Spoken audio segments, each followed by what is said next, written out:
सर्वप्रथम सर्वांना श्री स्वामी समर्थ। उद्या मार्गशीर्ष महिन्यातली मोक्षदा एकादशी आहे। तर ही एकादशी आपण साजरा करतच असतो, परंतु उद्या महत्त्वाचा दिवस म्हणजे आपला ग्रंथ जो आहे, धर्मग्रंथ जो आहे, गीता जयंती। उद्याच्या दिवशी गीता जयंती सुद्धा साजरी केली जाते।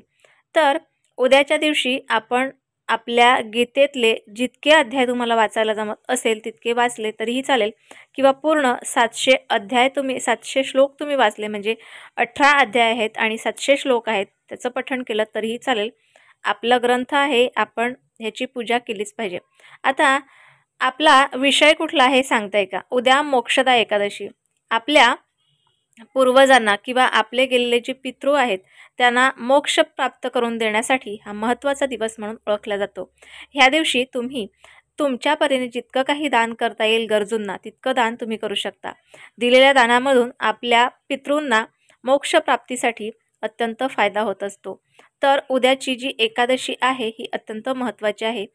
एकादशीला दानाचं खूप महत्त्व आहे, त्यामुळे दान हे झालंच पाहिजे।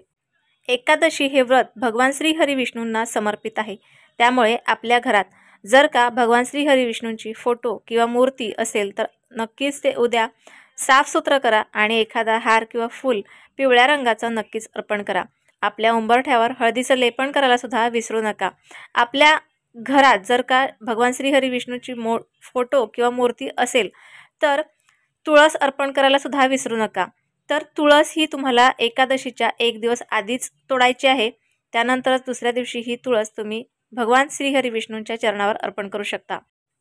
आपल्याला उद्या व्यंकटेश स्तोत्राचं जर पठण करता येत असेल तर नक्कीच करा। असं म्हटलं जातं, ज्या घरात लक्ष्मी अष्टक आणि व्यंकटेश स्तोत्राचं रोजच्या रोज नित्यनेमाने पठण होत असते तिथे माता लक्ष्मी कधीही तिथून त्या घरातून काढता पाय घेत नसते। तर अशा अत्यंत महत्त्वाच्या सेवा आपल्या घरातून झाल्याच पाहिजे। तर उद्या आपल्याला आपल्या घरात धनवृद्धीसाठी कुठला उपाय करायचा आहे, कुठली वस्तू घरात आणायची आहे सांगताय का? ज्यांना कोणाला हा व्हिडिओ हवा असेल त्यांना नक्कीच व्हॉट्सअपवर जाऊन शेअर करा। तर बघा, गजलक्ष्मी म्हणून आपण घरात पूजा करत असतो। तर ही गजलक्ष्मी म्हणजे काय? तर आपण हत्ती आणत असतो, ज्यांचा पाय उजवा पाय पुढे असेल आणि सोंड अशी वर असेल, असे गजलक्ष्मी आपण घरात आणत असतो। तर आपल्या घरात जर का गजलक्ष्मी नसेल तर किंवा तुम्हाला नवीन घ्यायची इच्छा असेल तर सफेद रंगाचा हत्ती तुम्ही उद्याच्या दिवशी घरात आणायचा आहे। हा हत्ती अत्यंत शुभ आणि महत्त्वाचा मानला जातो, त्यामुळे उद्याच्या दिवशी या हत्तीची तुम्ही नक्कीच खरेदी करा आणि आपल्या घरात आणा।